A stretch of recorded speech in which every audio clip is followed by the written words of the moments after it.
بسم الله الرحمن الرحيم. الله ولي الذين آمنوا يخرجهم من الظلمات إلى النور والذين كفروا أولياؤهم الطاغوت يخرجونهم من النور إلى الظلمات أولئك أصحاب النار هم فيها خالدون.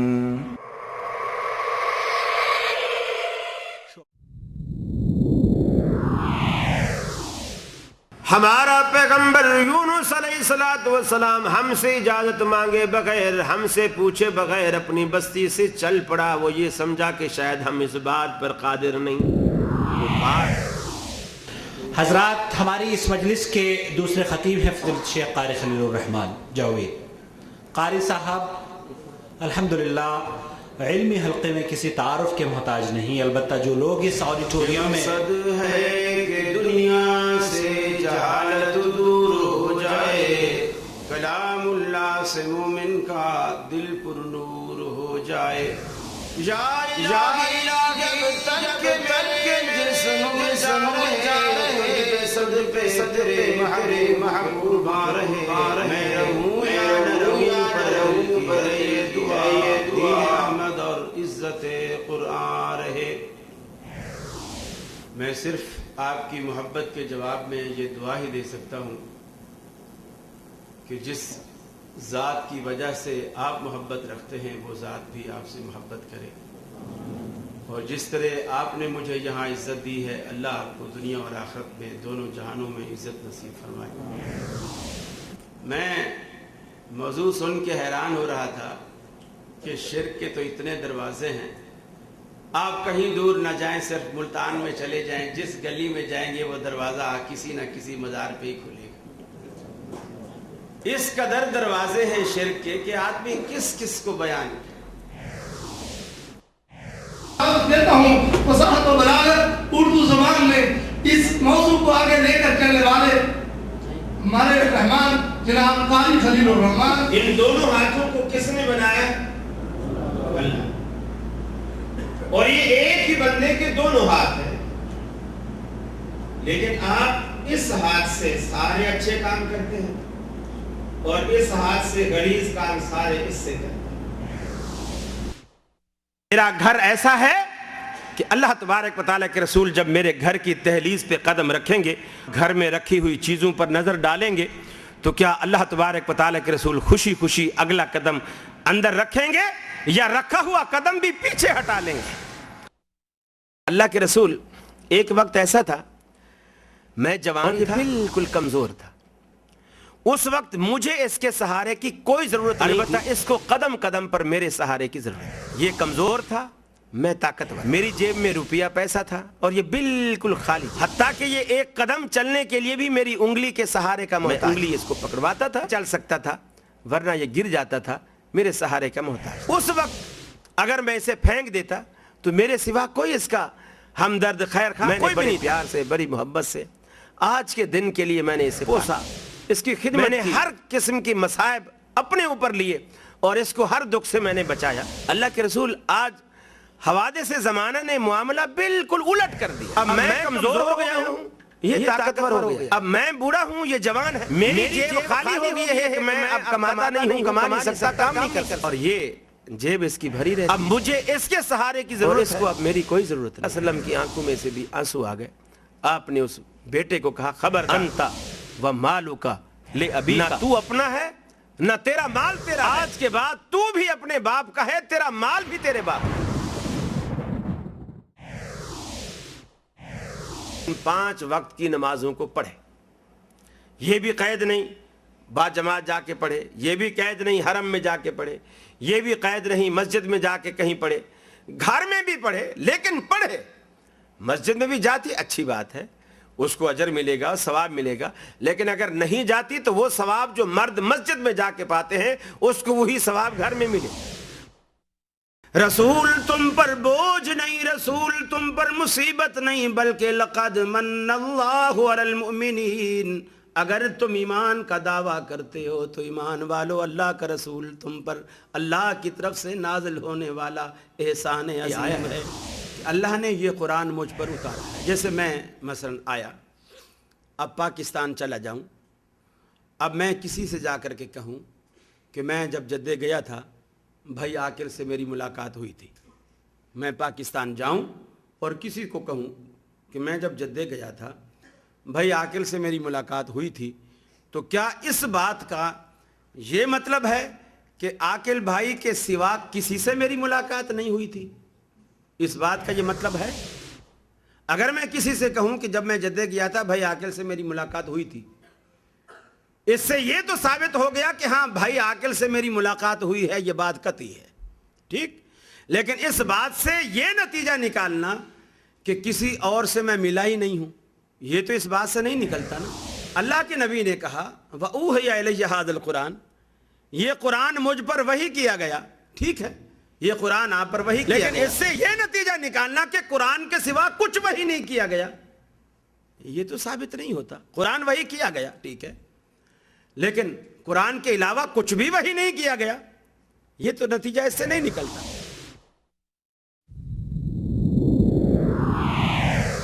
دریا کے کنارے بیٹھے حدیث لکھ رہے تھے، پر میں کوئی کشتی کھڑی تھی، لوگ اس کشتی میں سوار ہو رہے ہیں، امام ابو داؤد کنارے پر بیٹھے ہیں، ابو داؤد شریف لکھ رہے ہیں، اس کشتی میں سواریوں میں سے ایک شخص کو چھینک آئی، اس نے جب چھینک اسے آئی تو اس نے کہا الحمدللہ۔ امام ابو داؤد رحمۃ اللہ علیہ لکھنے میں مصروف تھے، آواز کان میں آ گئی کہ کسی کو چھینک آئی ہے اور اس نے الحمدللہ بھی کہا ہے، لیکن مصروفیت کی وجہ سے جواب دینا ذہن میں نہیں آیا، لکھتے رہے۔ جب حدیث پوری ہو گئی اور ادھر سے کشتی بھی نکل چکی تو پھر یاد آیا کہ یار کسی نے چھینک کہی تھی اور اس پر الحمدللہ بھی کہا تھا، تو میں نے اسے جواب ہی نہیں دیا۔ اے ابو داؤد، اگر حدیثوں پہ عمل ہی نہیں کرنا تو پھر تیرے لکھنے کا کیا فائدہ؟ جب اے میرے محبوب، جب تیرے اکیلے اللہ کی بات کی جاتی ہے تو دل سکڑ جاتے، تنگ ہو جاتے ہیں، جب غیر اللہ کی بات ہوتی ہے تو خوش ہو جاتے ہیں، بھاگ جاتے ہیں سن کر۔ اب دیکھو، میں نبی پاک صلی اللہ علیہ وسلم کی نعت سناؤں، میٹھے میٹھے جملے سنو، سارے خوش ہوں گے۔ جب توحید کی باری آئے گی تو آدھے نہیں رہیں گے۔ جب میں میٹھے میٹھے جملے سناتا ہوں، صدقے واری جاو میں اود حسن و جمال تو، صدقے واری جاو میں اود حسن و جمال تو، جد آیا جگتے ہو گیاں خوشحالیاں، پیارا چہرہ زلفاں کالیاں، میں تیرے نال محبتاں پالیاں، ہر پاسے پھیل گئی روشنی توحید دی، مٹ گیا دنیا تو راتاں کالیاں، مٹ گیا دنیا تو راتاں کالیاں، شان لے گئی حلیمہ چم کے سرکار نو، تے تڑیاں مڑ دیاں رہ گئیاں نخریاں والیاں۔ تساں بھی کہنا سبحان اللہ، سارے کہنا سبحان اللہ۔ تے جدوں میں کہنا ہے جے نہ ہوئی کول تیرے روشنی توحید دی، آتی کرن گیا قبراں تے بتیاں بالیاں، یہ گڑا گل چنگی نہیں کی تھی۔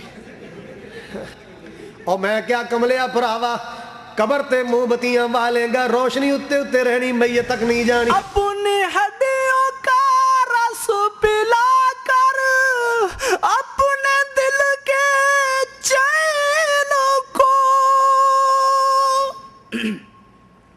اپنی ہڈیوں کا رس پلا کر اپنے دل کے چین کو، کتنی ہی راتوں کو خالی، کتنی ہی راتوں کو خالی پیٹ سو جاتی ہے ماں، صورت حسین یہ بدن ہے، اس کو بے جان ہونا پڑے گا، فرش مخمل پہ اے سونے والو، فرش مخمل پہ اے سونے والو،